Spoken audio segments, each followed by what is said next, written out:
అందరికీ నమస్కారం. 6 వారాల విరామం తర్వాత సుప్రీంకోర్టు ఈరోజు ప్రారంభమైంది.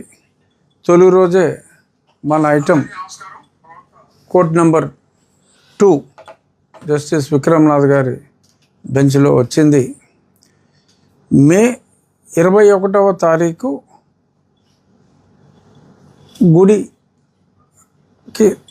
గుడి అసోసియేషన్ నుంచి, ఆ సమితి నుంచి మనం కౌంటర్ ఫైల్ చేయటం జరిగింది. తీసుకున్న అన్ని అనుమతులు కోర్టులో, హైకోర్టులో జడ శ్రావణ్ కుమార్ వేసిన 3 పిటిషన్లు, కొట్టివేసిన డీటెయిల్స్ అవేమీ అతను ఇవ్వలేదు. అవన్నీ కూడా ఇవ్వటం జరిగింది. ప్రభుత్వాన్ని, మున్సిపల్ కమిషనర్, కలెక్టర్ అందరినీ కూడా శ్రవణ్ కుమార్ గారు పార్టీ చేసి ఉన్నాడు కాబట్టి వారు కూడా ఏం అనుమతులు ఇచ్చారో వాళ్ళు కూడా ఫైల్ చేయవలసిన అవసరం ఉంది. వాళ్ళు 8వ తారీఖు ఫైల్ చేయటం జరిగింది. సో 8వ తారీఖు ఫైల్ చేస్తే అప్పటికీ ఇంకా 5 రోజుల సమయం ఉంది. అయినప్పటికీ విషయం లేనందువల్ల వాయిదాలు కోరుకునే మనస్తత్వంతో మాకు 5 రోజుల ముందే వచ్చింది. అంటే మేము ఏదైతే ప్రభుత్వం చెప్పిందో పలానా అనుమతులు ఇచ్చాము అని, ఆ అనుమతులన్నీ మేము మే 21నే సమర్పించినప్పటికీ ఇచ్చిన దాని గురించి చెప్పకుండా లేటుగా ఎవరైతే ఫైల్ చేశారో, లేటుగా కూడా కాదు, కోర్టు హీరింగ్కి 5 రోజుల ముందే ఫైల్ చేశారు. అవి మాకు సమయం కావాలి, మేము అవి చదువుకుని మేము కౌంటర్ వేయటానికి మాకు సమయం కావాలి అని చెప్పి ఈరోజు వారం సమయం కావాలి అని వాళ్ళు కోరటం జరిగింది. న్యాయమూర్తి గారు వారం వాళ్ళ కౌంటర్ ఫైల్ చేయటానికి, ఆ తర్వాత మళ్ళీ మేము చదువుకుని మేము రెడీ అవ్వటానికి అన్నట్టు ఏమో మరి పూర్తిగా మాకైతే అర్థం కాలేదు. ఇంకొక వారం సమయం ఇచ్చి 27 జూలై సోమవారం, అనగా ఇవాళకి 2 వారాలు గ్యాప్లో మళ్ళీ పోస్టింగ్ ఇవ్వటం జరిగింది. ఈసారి మరి ఏం సాకులు ఎత్తుక్కుంటారో నాకైతే తెలియదు, కానీ మరి పెద్దగా సాకులు వెతుక్కుంటానికైతే అవకాశం లేదు. చాలా స్పష్టంగా అనాథరైజ్డ్ కన్స్ట్రక్షన్ కాదు ఇది. అన్ని అనుమతులు తీసుకొని ఒక దేవాలయం స్థానే తిరిగి పునర్నిర్మాణం అని అంత స్పష్టంగా చెప్పినప్పటికీ కూడా కేవలం హిందూ దేవాలయాలంటే ఉన్న కక్షతో మరి ఎవరైతే మరి మొన్న 28వ తారీఖు ఏలూరులో ఒక మహాసభ, దళిత క్రైస్తవ శంఖారావం అని పెట్టి దళిత క్రైస్తవుల అంటే ఉద్దేశించిన సమస్యలు తప్ప దాన్ని పెద్దలు పవన్ కళ్యాణ్ గారిని దూషించడానికి, అలాగే పనిలో పనిగా నన్ను దూషించడానికే ఆ సభ నిర్వహించడం జరిగింది. మరి ఆ సభా నిర్వాహకులు అయిన జడ శ్రావణ్ కుమార్ గారు, నేను నిన్ననే ఒక వీడియో కూడా రిలీజ్ చేయడం జరిగింది. ఎస్ ఐఎమ్ ఏ హిందూ అన్నారని. అలాగే వేరే వీడియో కూడా వచ్చింది, yes I'm a Dalit Christian అని అన్నట్టు. బట్ నాకు ఐఎమ్ ఏ హిందూ అన్నది తర్వాత అన్నారేమో అనే ఉద్దేశంలో, మరి ఇది ముందని తర్వాత ఇది అన్నారేమో నాకు తెలియదు. ఆయన ఏదో అన్నదే అది ఆయన క్లారిఫై చేస్తాను, ఇప్పుడు ఏదో అన్నదే ఆయన క్లారిఫై చేస్తానే బెటర్ ఏమో. బట్ ఏది ఏమైనప్పటికీ హ్యావింగ్ థాట్ ఆయన హిందూ అన్నారు, ఒక పార్టీ పెట్టుకున్నారు. ఒక పార్టీ పెట్టుకుంటే మరి పరమత సహనం మాకున్నట్టే, మా మతాన్ని మేము ప్రేమిస్తాం, ఇతర మతాలను గౌరవిస్తాం అని ఆశించాం. ఎందుకంటే మ్యాటర్ ఉంటే ఆర్గ్యూ చేయాలి.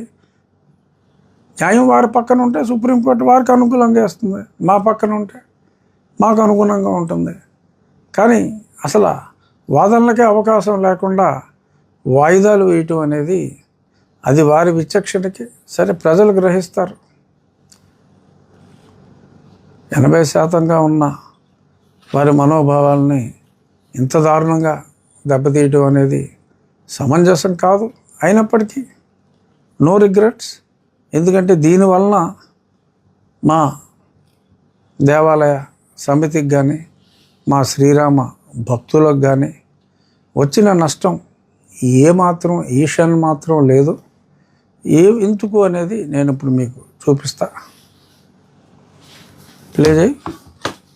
జాగ్రత్తగా ఫోకస్ చేసుకోవాలి. ఎక్కడ పెట్టాలి? క్లియర్గా ఉందా? ఏదైనా పైకి లేపాలా?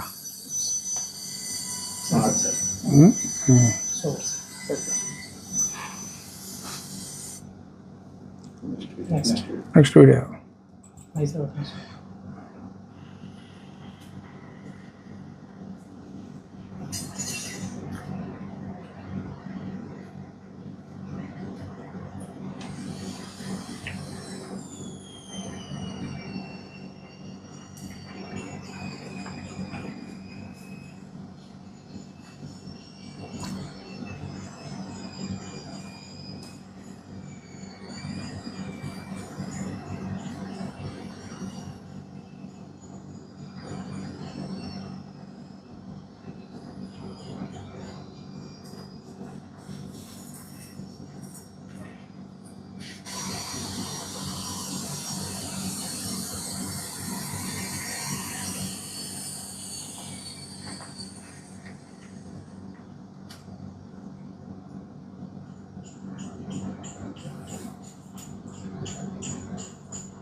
క్లియర్గా ఉందా?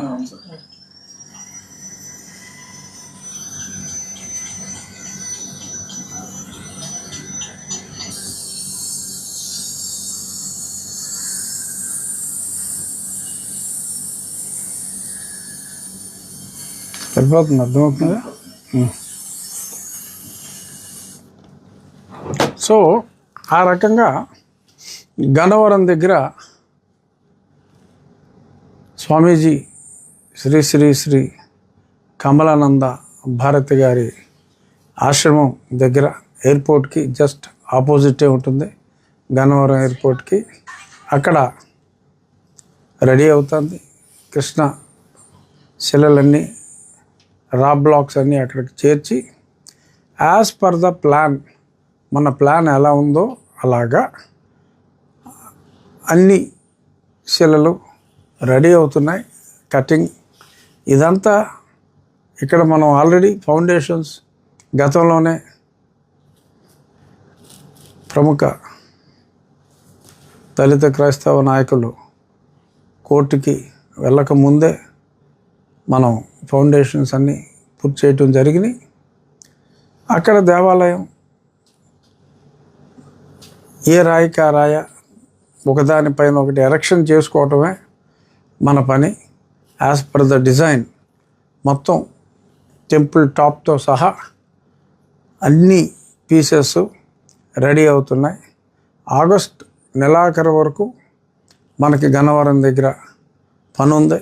ఒక వారం లేట్ అయితే, వర్షాలు ఏమన్నా ఉంటే ఒక వారం లేట్ అయితే లేట్ అవ్వచ్చు. సెప్టెంబర్ మొదటి వారానికి దేవాలయంలోని అన్ని భాగాలు రెడీ అవుతాయి.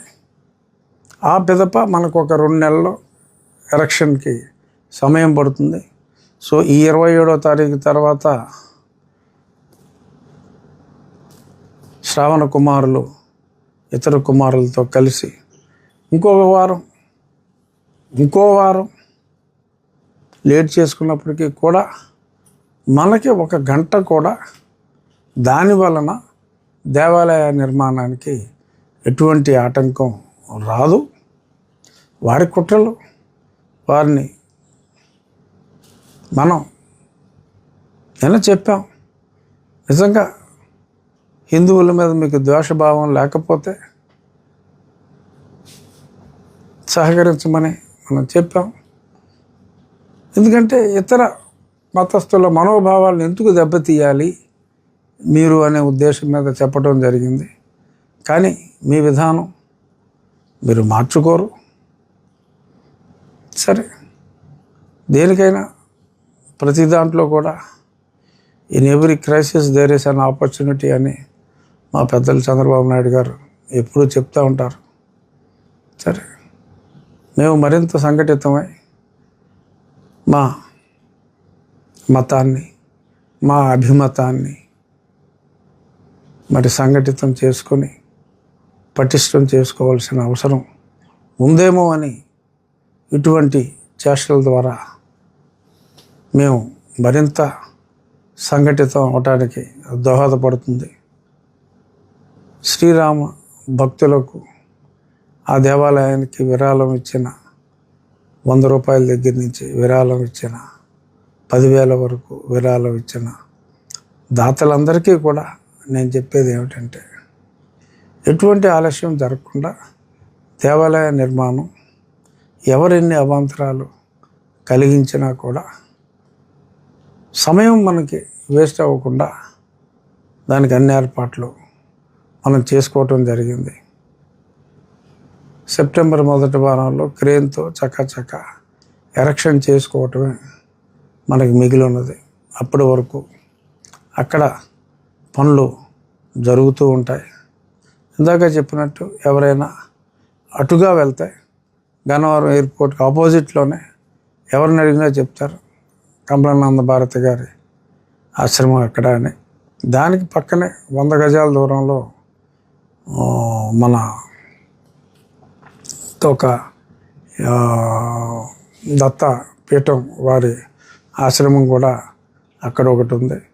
సో అది ఒక దేవాలయం, చక్కటి ఆశ్రమాలు ఉన్న ఆ ప్రాంతాన్నే ఎంపిక చేసుకుని మన దేవాలయ నిర్మాణం అక్కడ మనం చేసుకోవటం జరుగుతుంది.